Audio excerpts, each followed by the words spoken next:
Hi everyone. आज एक नए टॉपिक के बारे में हम लोग बात करेंगे जिसका नाम है कार्बन एंड इट्स कंपाउंड। यह जो टॉपिक है इसका हम लोग लगभग 4 लेक्चर प्रोवाइड करवा चुके हैं। यह 5वां लेक्चर है जिसके बारे में हम लोग देखेंगे। इससे पहले हमने कार्बन एंड इट्स कंपाउंड के बारे में बताया था कि कार्बन कैसे बहुत सारा कंपाउंड का फॉर्मेशन करता है। कार्बन लगभग 50 लाख कंपाउंड का फॉर्मेशन करता है, जिसके बारे में हमने कहा था कि अलग अलग जगह पे इसका जो कार्बन का कंपाउंड बनाने का जो मात्रा है अलग अलग किताब अलग अलग तरीक़ा से लिखता है, जिसके बारे में हम कहे थे कि जो भारती भवन की बुक है वह लगभग 2 करोड़ 25 लाख कंपाउंड का फॉर्मेशन के बारे में बताता है कि कार्बन 2 करोड़ 25 लाख कंपाउंड का फॉर्मेशन करता है। यदि हम बात करें तो अभी तक हमने यह बताया कि कार्बन बहुत सारा कंपाउंड का फॉर्मेशन करता है। अब कार्बन का अप्रूप के बारे में यानी एलोट्रॉप्स के बारे में बात किए थे। कार्बन ब्रांच चेन बनाता है, ओपन चेन बनाता है, किस तरह का चेन बनाता है इसके बारे में हम बात किए थे। अब हम बात करते हैं यहाँ से कि ऑर्गेनिक जो कार्बन कंपाउंड है इसका चैप्टर का नाम ही है carbon and its compound. Carbon and it's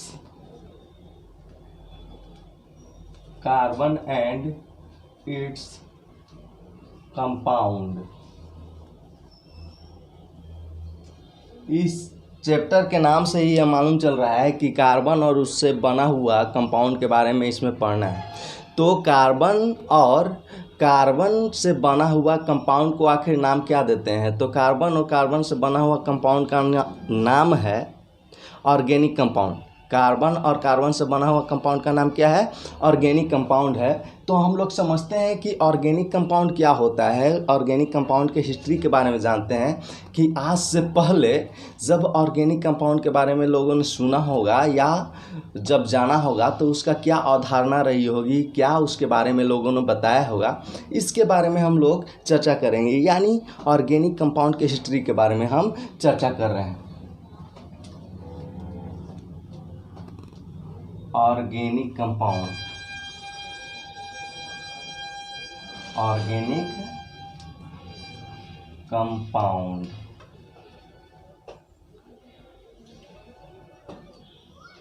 शुरुआत में लोगों का यह अवधारणा था कि जो ऑर्गेनिक कंपाउंड होते हैं उसका फॉर्मेशन सिर्फ लिविंग बॉडी के डीकम्पोजिशन से होता है। कैसे होता है? लिविंग बॉडीज के डीकम्पोजिशन यानी लिविंग बॉडी से होता है। तो इसका डिफिनेशन क्या हुआ? The compound which were derived from living bodies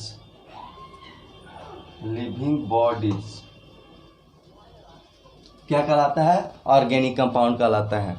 यानी जो भी लिविंग बॉडी से प्राप्त होता है उसे हम लोग ऑर्गेनिक कंपाउंड समझते हैं। यह लोगों का पहले अवधारणा था या फिर कहो कि मानना था। इसके बाद एक वैज्ञानिक आए जिसका नाम था जे बर्जीलियस साहब ने ऑर्गेनिक कंपाउंड के संदर्भ में एक थ्योरी दिया था जिसका नाम था वाइटल फोर्स थ्योरी।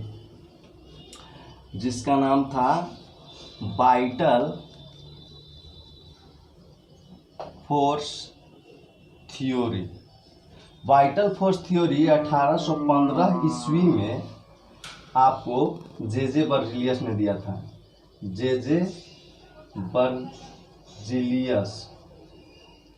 बर्जीलियस ने दिया था। हो सकता है मीनिंग में कहीं गलत हो, लेकिन वह उसका मायने नहीं है। आप मिला सकते हैं कहीं से भी इसका मीनिंग। हाँ, समझते हैं कि वाइटल फोर्स थ्योरी क्या होता है। तो वाइटल फोर्स थ्योरी के बारे में हम बात कर रहे हैं कि इनका मानना था, जे बर्जीलियस का मानना था कि जो वाइटल फोर्स थ्योरी में उन्होंने बताया कि कोई भी ऑर्गेनिक कंपाउंड का फॉर्मेशन लिविंग बॉडीज़ के डीकम्पोजिशन के फलस्वरूप होता है। लिविंग बॉडीज़ कहने का मतलब कि एनिमल हो गया, मैन हो गया, प्लांट्स हो गए, इस सब के डीकम्पोजिशन के फलस्वरूप यानी सड़ने गलने के परिणाम स्वरूप जिस कंपाउंड का फॉर्मेशन होता है उसे हम लोग ऑर्गेनिक कंपाउंड कहते हैं। और उसका मानना था कि इसका जो फॉर्मेशन होता है किसी एक्सटर्नल फोर्स, ये बाह्य शक्ति के कारण इसका फॉर्मेशन होता है। और उसका यह भी मानना था कि कभी भी ऑर्गेनिक कंपाउंड का फॉर्मेशन इनऑर्गेनिक मटेरियल की सहायता से लेबोरेटरी में नहीं किया जा सकता है। और उसी को उन्होंने क्या कहा, वाइटल फोर्स थ्योरी कहा। वाइटल फोर्स थ्योरी क्या था, फिर से समझ लेते हैं। वाइटल फोर्स थ्योरी को जे बर्जेलियस ने 1815 ईस्वी में दिया। उसका मानना यह था कि किसी भी ऑर्गेनिक कंपाउंड का फॉर्मेशन लिविंग बॉडीज़ यानी कि मैन, एनिमल, प्लांट्स के डीकम्पोजिशन के फलस्वरूप होता है। और इसका निर्माण कभी भी हम लोग लेबोरेटरी में इनऑर्गेनिक मटेरियल की सहायता से नहीं कर सकते हैं। लेकिन इनका यह मानना बहुत दिन तक नहीं चला। लगभग 12-15 वर्ष तक यह मानना था कि लिविंग बॉडीज के डिकम्पोजिशन से होता है। लेकिन उनका जो यह मानना था कि कभी भी ऑर्गेनिक कंपाउंड का फॉर्मेशन इनऑर्गेनिक मटेरियल के हेल्प से नहीं किया जा सकता है, इस बात को एक वैज्ञानिक वोहलर ने 1828 ईस्वी में गलत कर दिया। तो अब हम लोग आगे बढ़ते हैं और देखते हैं vital force theory according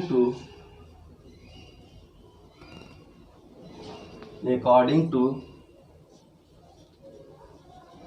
this theory he stated that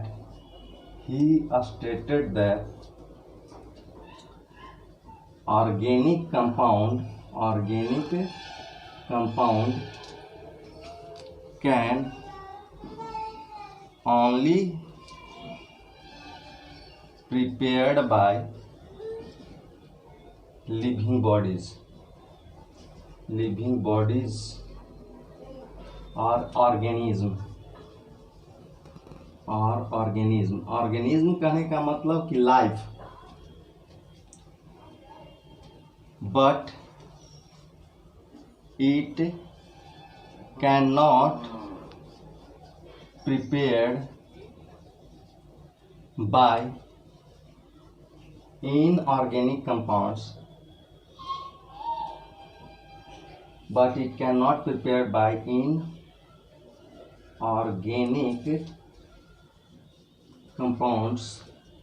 in laboratory।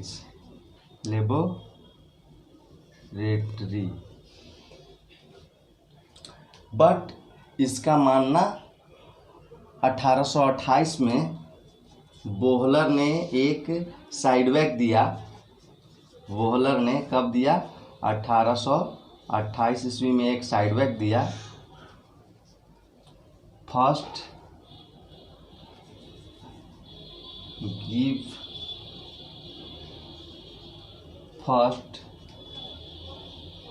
Blow of this theory.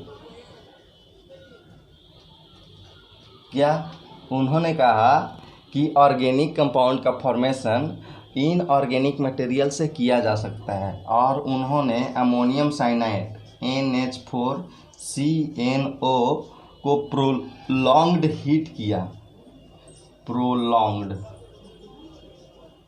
Prolonged heat किया और बना दिया NH2CONH2।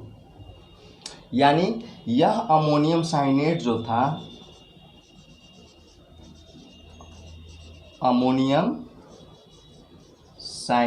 जो था वह एक इनऑर्गेनिक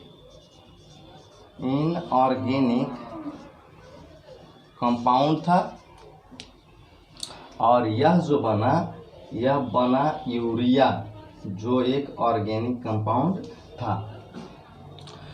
तो वाइटल फोर्स थ्योरी हम लोग समझ गए कि वाइटल फोर्स थ्योरी में बर्जेलियस ने क्या बताया था। इसका मानना था कि कभी भी ऑर्गेनिक कंपाउंड का फॉर्मेशन लिविंग बॉडीज से ही होता है, लिविंग बॉडीज के डिकम्पोजिशन के फलस्वरूप होता है। और ऑर्गेनिक कंपाउंड का फॉर्मेशन कभी भी लेबोरेटरी में हम इनऑर्गेनिक मटेरियल के हेल्प से नहीं कर सकते हैं। लेकिन वोहलर ने 1828 ईस्वी में इसका जो वाइटल फोर्स थ्योरी था उसको काट दिया और कहा क्या कि नहीं भाई, अमोनियम साइनेट को यदि काफ़ी देर तक हम लोग हीट करते हैं तो हीट करने के बाद हम लोग NH2 यानी कि यूरिया की प्राप्ति करते हैं, और यह एक इनऑर्गेनिक मटेरियल से हम लोग ऑर्गेनिक कंपाउंड का फॉर्मेशन देख रहे हैं। तो यह था वाइटल फोर्स थ्योरी। अब हम लोग देख रहे हैं क्या कि ऑर्गेनिक कंपाउंड का फॉर्मेशन दो तरीका से हो रहा है, एक तो लिविंग बॉडीज के डिकम्पोजिशन के फलस्वरूप और एक कि इनऑर्गेनिक मटेरियल के हेल्प से। तो अब हम लोग देखते हैं कि ऑर्गेनिक कंपाउंड कितने टाइप के होते हैं।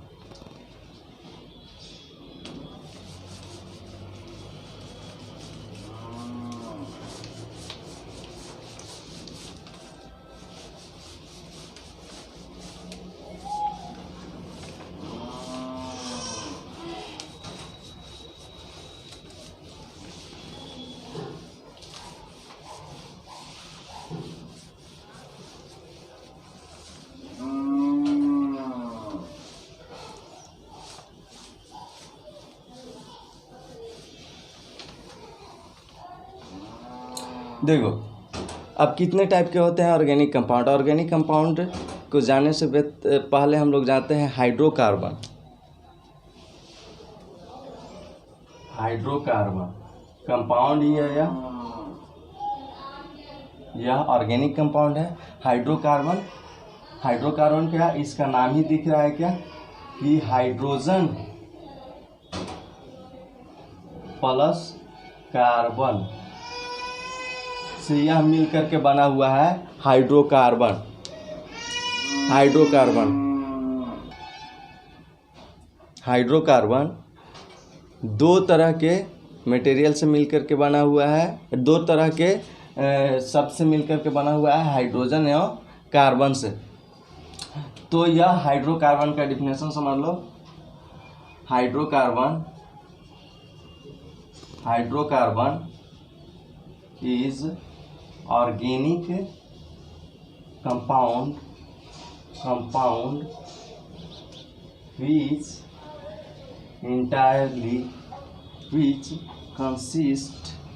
which consisting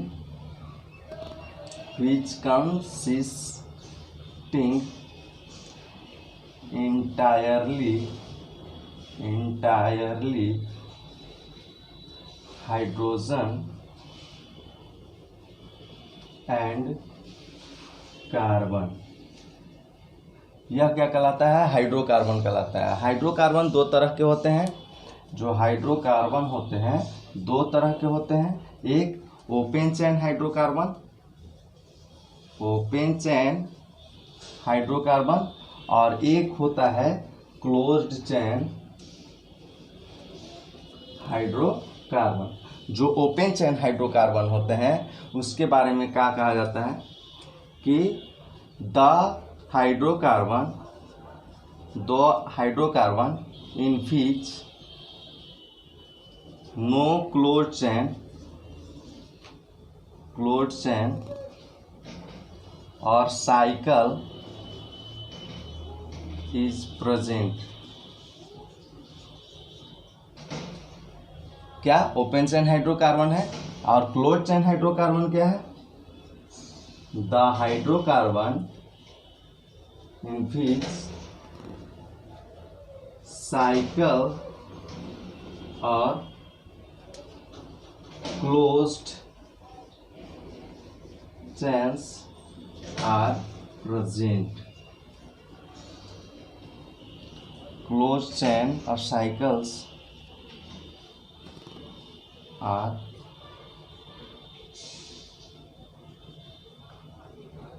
the hydrocarbon in which closed chain or cycle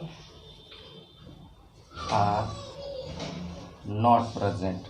यह क्या है, ओपन चेन हाइड्रोकार्बन है। तो हाइड्रोकार्बन हम लोग समझ गए कि एक होता है ओपन चेन हाइड्रोकार्बन और एक होता है close chain hydrocarbon. Open chain hydrocarbon क्या है, जिसमें कोई साइकिल प्रेजेंट नहीं हो, वह ओपन चेन हाइड्रोकार्बन है। क्लोज चेन हाइड्रोकार्बन क्या है, जिसमें साइकिल प्रेजेंट होता है, वह क्लोज चेन हाइड्रोकार्बन होता है। अब ओपन चेन हाइड्रोकार्बन दो तरीका का होता है। ओपन चेन हाइड्रोकार्बन दो तरीका का होता है, एक सैचुरेटेड हाइड्रोकार्बन सेचुरेटेड हाइड्रोकार्बन, और एक होता है अनसेचुरेटेड हाइड्रोकार्बन। तो अब हम लोग बात कर रहे हैं सेचुरेटेड हाइड्रोकार्बन के बारे में कि सेचुरेटेड हाइड्रोकार्बन क्या होता है।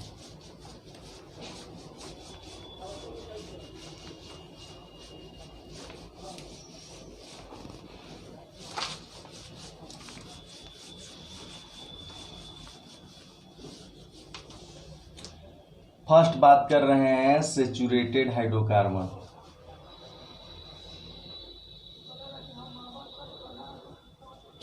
सेचुरेटेड हाइड्रोकार्बन, सेचुरेटेड हाइड्रोकार्बन क्या होता है?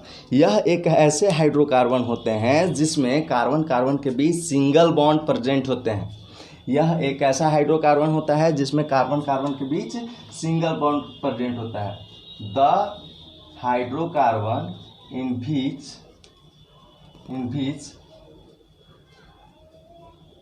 the hydrocarbon in which single bonds are present between carbon atoms क्या कहलाता है? सेचुरेटेड हाइड्रोकार्बन कहलाता है। और सेचुरेटेड हाइड्रोकार्बन जो होता है उसका एग्जाम्पल हम लोग देख लेते हैं। इसका एग्जाम्पल है अल्केन, जिसमें कार्बन कार्बन के बीच क्या होता है? सिंगल बॉन्ड होता है। अब देख रहे हैं क्या कि अल्केन जो है इसका जनरल मॉलिक्यूलर फार्मूला होता है, आपका जनरल मॉलिक्यूलर फार्मूला होता है CnH2n+2, जहाँ पे n बराबर होता है नंबर ऑफ कार्बन, जहाँ पे n क्या है? नंबर ऑफ कार्बन है। ज़रा समझते हैं कि अल्केन का मतलब क्या है। अल का मतलब होता है नंबर ऑफ कार्बन, और n का मतलब होता है आपका सिंगल बॉन्ड, यानी कितना भी नंबर ऑफ कार्बन हो सभी क्या होंगे? सिंगल बॉन्ड से कनेक्ट होंगे। वैसे हाइड्रोकार्बन क्या कहलाता है? अल्केन कहलाता है। और अल्केन के बारे में जानने से पहले हम लोग को कुछ वर्ड रूट के बारे में जानना होगा। यह वर्ड रूट आखिर होता क्या है? हम लोग वर्ड रूट जानते हैं। वर्ड रूट तो यह अपना वर्ड रूट है। वर्ड रूट में हम देखें क्या कि जिसमें एक कार्बन होगा, जहाँ पे एक कार्बन प्रेजेंट होगा उसको कहेंगे मीथ, 2 कार्बन को ईथ, 3 कार्बन को प्रोप, 4 कार्बन को ब्यूट, 5 कार्बन को पेंट, 6 कार्बन को हेक्स, 7 कार्बन को हेप्ट, 8 कार्बन को ऑक्ट, 9 कार्बन को नोन, 10 कार्बन को डेक, 11 कार्बन को अनडेक, 12 कार्बन को डोडेक, 13 कार्बन को ट्राइडेक, 14 कार्बन को टेट्राडेक, 15 कार्बन को पेंटाडेक, 16 कार्बन को हेक्साडेक, 17 कार्बन को हेप्टाडेक, 18 कार्बन को ऑक्टाडेक और 19 कार्बन को ननडेक, 20 कार्बन को आइकोस। यह सब कुछ वर्ड रूट है जिसका प्रयोग करके हम लोग अल्केन में कौन कौन सा कंपाउंड बनता है उसके बारे में हम लोग जानेंगे, समझे? तो इसके हेल्प से हम लोग अल्केन में बनने वाले कंपाउंड्स के नाम लिखते हैं। यह वैसा ही है जैसे कि किसी आदमी का नाम श्याम राम, जैसे मेरा नाम अंबुज है, इसको आप लिख सकते हैं, लेकिन इस नाम के पीछे टाइटल लगता है। जैसे अंबुज के साथ लास्ट में क्या लगाया है? यादव, तो अंबुज यादव हो जाए। और उसके जितने भी फैमिली हैं उस सब फैमिली का लास्ट का सरनेम क्या रहेगा? यादव ही रहेगा। उसी प्रकार यहाँ पे भी है कि जो भी कार्बन है, आपको जो कार्बन दिख रहा है और कितना? एक कार्बन है, तो एक कार्बन उसको में मीथ लगेगा। और कौन सा फैमिली का मेंबर है? अल्केन का। तो यह जो लास्ट वाला सरनेम है उसमें जुड़ जाएगा। इस सरनेम को कहते हैं सफिक्स। सफिक्स क्या लगेगा? ANE, यानी मीथ के साथ क्या लगेगा? ANE, methane. एक कार्बन जहाँ पे भी प्रेजेंट होगा उसमें मीथ के साथ ANE जुटेगा, मीथेन। 2 कार्बन होगा तो ईथ के साथ जुटेगा इथेन, 3 कार्बन होगा प्रोपेन। तो हम प्रॉपरली इसको देखते हैं कि किस प्रकार से इसका नोमेनक्लेचर लिख रहे हैं, इसका नामकरण कर रहे हैं कंपाउंड का, देख लेते हैं।